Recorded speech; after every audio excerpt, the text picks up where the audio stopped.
नमस्कार दोस्तों, पूजा वार्ष्णेय हिंदी कहानियों में आपका स्वागत है।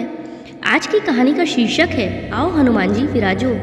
दोस्तों, मैं कहानी शुरू करने से पहले आपसे रिक्वेस्ट करती हूँ कि प्लीज़ मेरी वीडियो को लाइक, सब्सक्राइब और शेयर जरूर करें, क्योंकि मुझे आपके मोटिवेशन और सपोर्ट की बहुत आवश्यकता है। साथ ही आपसे एक रिक्वेस्ट और करती हूँ कि जिस भगवान को आप सबसे ज़्यादा मानते हो उस भगवान को आप दिन में 11 बार जरूर याद कीजिए।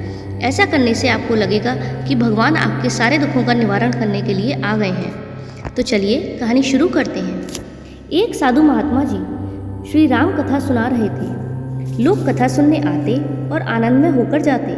साधु महात्मा का नियम था, रोज कथा शुरू करने से पहले आइए हनुमंत जी विराजिए, ऐसा कहकर वह हनुमान जी का आह्वान करते थे। फिर 1 घंटा प्रवचन करते थे। एक वकील साहब हर रोज कथा सुनने आते। वकील साहब के भक्ति भाव पर एक दिन तर्कशीलता हावी हो गई।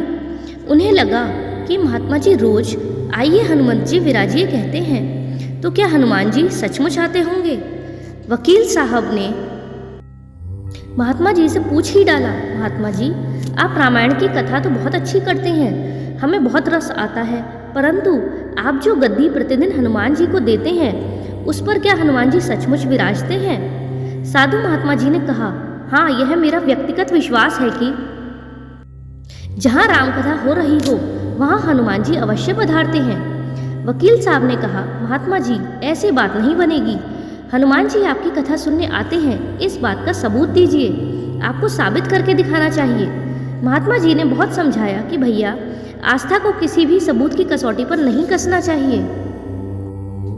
यह तो भक्त और भगवान के बीच का प्रेम रस है, व्यक्तिगत श्रद्धा का विषय है। आप कहो तो मैं प्रवचन करना बंद कर दूं, या आप कथा में आना छोड़ दो। लेकिन वकील नहीं माना, कहता ही रहा कि आप कई दिनों से दावा कर रहे हैं और यह बात आप और स्थानों पर भी कहते होंगे। इसलिए महात्मा जी आपको तो साबित करना ही होगा कि हनुमान जी कथा सुनने आते हैं। इस तरह दोनों के बीच वाद विवाद होता रहा। मौखिक संघर्ष बढ़ता चला गया। हार कर साधु महात्मा जी ने कहा, हनुमान जी हैं या नहीं इसका सबूत मैं कल दिखाऊंगा। कल कथा शुरू हो तब प्रयोग करूंगा। जिस गद्दी पर मैं हनुमान जी को विराजित होने के लिए कहता हूँ, आप उस गद्दी को आज अपने घर ले जाना। कल अपने साथ उस गद्दी को लेकर आना और फिर कल मैं गद्दी को यहाँ रखूंगा। कथा से पहले हनुमान जी को बुलाएंगे, फिर आप गद्दी ऊंची उठाना। यदि आपने गद्दी ऊंची कर दी तो समझना कि हनुमान जी नहीं है। वकील इस कसौटी के लिए तैयार हो गया। महात्मा जी ने कहा, हम दोनों में से जो पराजित होगा वह क्या करेगा इसका निर्णय भी कर लेते हैं, क्योंकि यह तो सत्य की परीक्षा है।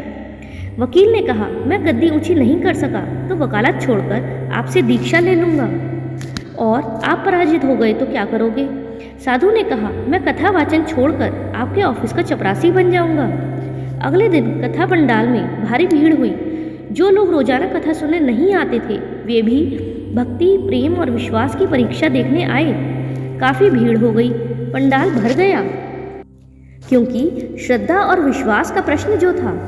साधु महात्मा जी और वकील साहब कथा पंडाल में पधारे और गद्दी रखी गई। महात्मा जी ने सजल नेत्रों से मंगलाचरण किया और फिर बोले, आइए हनुमान जी विराजिए। ऐसा बोलते ही साधु महाराज के नेत्र सजल हो उठे।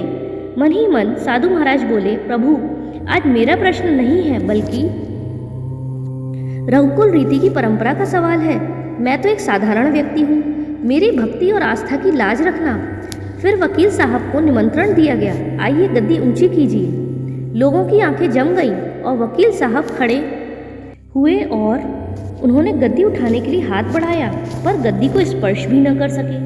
जो भी कारण रहा हो, उन्होंने 3 बार हाथ बढ़ाया, किंतु तीनों बार असफल रहे।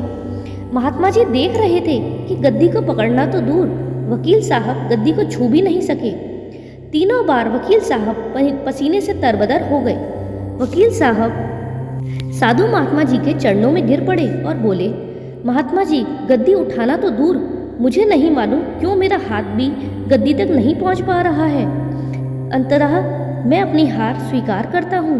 कहते हैं कि श्रद्धा और भक्ति के साथ की गई आराधना में भी बहुत शक्ति होती है। मानो तो देव नहीं तो पत्थर। प्रभु की मूर्ति पत्थर की होती है, लेकिन भक्त के भाव से उसमें प्राण प्रतिष्ठा होती है, तभी प्रभु विराजते हैं। तभी तो कहते हैं जय बजरंगबली, जय श्री राम, जय श्री राम। तो मित्रों, कैसी लगी आपको कहानी? अगर अच्छी लगी हो तो प्लीज़ मेरे चैनल को सब्सक्राइब कीजिएगा। धन्यवाद।